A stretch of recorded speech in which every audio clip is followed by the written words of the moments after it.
आपण पाहत आहात EDTV, बातमी अशी जिच्यावर तुम्ही ठेवणार विश्वास। रामदास स्वामींनी सातारा परिसरात आणि कोल्हापूर परिसरात एकूण 11 मारुतींची स्थापना केली आहे। त्याच 11 मारुतीपैकी आज आपण हे कृष्णाच्या तीरावर आहोत, जिथे बहेचा मारुती म्हणून एक मंदिर आहे। आपण पाहू शकता असं सुंदर निसर्गरम्य ठिकाण, कृष्णाचा तीर, जुळजुळ वाहणारं पाणी, ही कृष्णाबाई पूर्णतः भरून वाहत आहे आणि कृष्णाबाईच्या मध्यभागी आपण उभे आहोत। हे एक चबुतरा किंवा ओटा बांधलेला आहे, जिथून पाणी वाहते आणि एक निसर्गरम्य लोकांना विरंगुळा असणारे ठिकाण आहे। माझ्या मागे जो पूल पाहताय, या पुलाच्या पाठीमागे बहेचा मारुती म्हणून रामदास स्वामींनी त्या मारुतीची स्थापना केलेली आहे। आतापर्यंतच्या सर्वच मंदिरं सुंदर आहेत, पारंपरिक पद्धतीची जुनी मंदिरं आहेत, आकर्षक आहेत, चांगल्या सुस्थितीत आहेत, परंतु हा मारुती एका निसर्गरम्य ठिकाणी आणि गंगेच्या पात्रात असल्यामुळं याचं काही वेगळंच महत्व आहे। आपल्याला गणपतीची 8 मंदिरे म्हणजे अष्टविनायक कुठे आहेत आणि त्यांचं महत्व माहीत आहे, परंतु समर्थ रामदास स्वामींनी स्थापन केलेली मारुतीची 11 मंदिरे माहीत आहेत का? नसतील तर सांगतो। त्या 11 मारुती मंदिरांपैकीच एक आणि आगळे वेगळे वैशिष्ट्य असलेले मारुतीचे मंदिर म्हणजे बहेचा मारुती। आता कृष्णा नदीच्या तीरावर आम्ही उभे आहोत। बाहेरचा गणपती बाहेरचा मारुती म्हणून बाहे मारुतीला आता दर्शन घेणार होतं, ते एकदम कृष्णा नदीच्या तीरावर एकदम मधोमध हा मारुती आहे आणि एकदम निसर्गरम्य वातावरण आहे आणि खूप सुंदर जागा आहे, एकदम प्रसन्न वाटतं या ठिकाणी। सातारा जिल्ह्यातील बहे नावाचं हे एक गाव आहे। अत्यंत निसर्गरम्य असं हे ठिकाण आहे। मंदिर पूर्णपणे कृष्णा नदीच्या पात्रात आहे। मंदिराच्या पश्चिम दिशेला नदीवर मोठा पूलही आहे आणि या पुलाखालीच एक छोटासा बंधारा आहे, ज्यामधून 12ही महिने झुळझुळ वाहणारं पाणी पाहायला मिळतं आणि मारुती मंदिराच्या दोन्ही बाजूने वेढा घालून पुन्हा हे पाणी एकत्र होतं।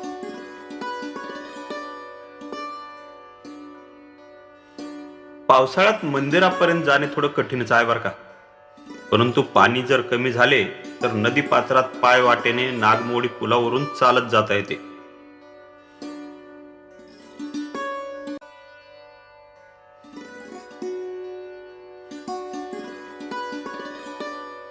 एक ते 1.5 किलोमीटर नदी पात्रातून चालत गेल्यावर नजरेस पडते ते एक सुंदर निसर्गरम्य ठिकाण। खरं तर नदी पात्रातून जाताना आनंद उत्साह असतोच, परंतु जर कदाचित थकवा आलाच तर मंदिराच्या परिसरात प्रवेश करताच तो दूर होतो आणि उत्साह वाढतो। हा माझा अनुभव आहे। आता तुम्ही म्हणाल यात विशेष काय? सांगतो मंडळी, आतापर्यंत तुम्ही जेवढे श्रीराम मंदिर पाहिले त्या मंदिरांमध्ये मंदिराच्या श्रीरामांच्या समोर मारुती उभा आहे, परंतु हे एकमेव मंदिर असं आहे जिथे श्रीरामांच्या पाठीशी मारुती म्हणजेच हनुमान उभा आहे। नागरा ठकारे पर्वता ऐसा नेटका सडपात मागे गतीची तुलना नसे, अनुपासोनी ब्रह्मांडा एवढा मंदादी रोग व्याधी समजतही।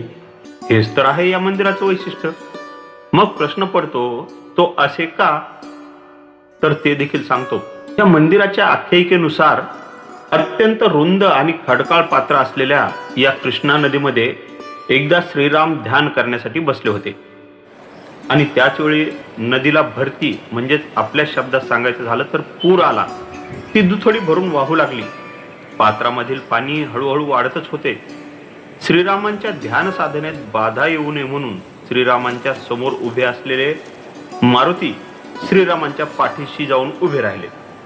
त्यामुळे झालं काय, पाण्याचा प्रवाह कमी होऊन श्रीरामांच्या दोन्ही बाजूने पाणी वाहू लागले आणि श्रीरामांच्या साधनेत ध्यानात व्यत्यय आला नाही।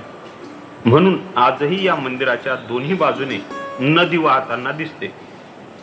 जिथे मारुती, हनुमान, बजरंगबली आहेत तिथे त्यांचा परिवार, वंशावळ असणारच ना।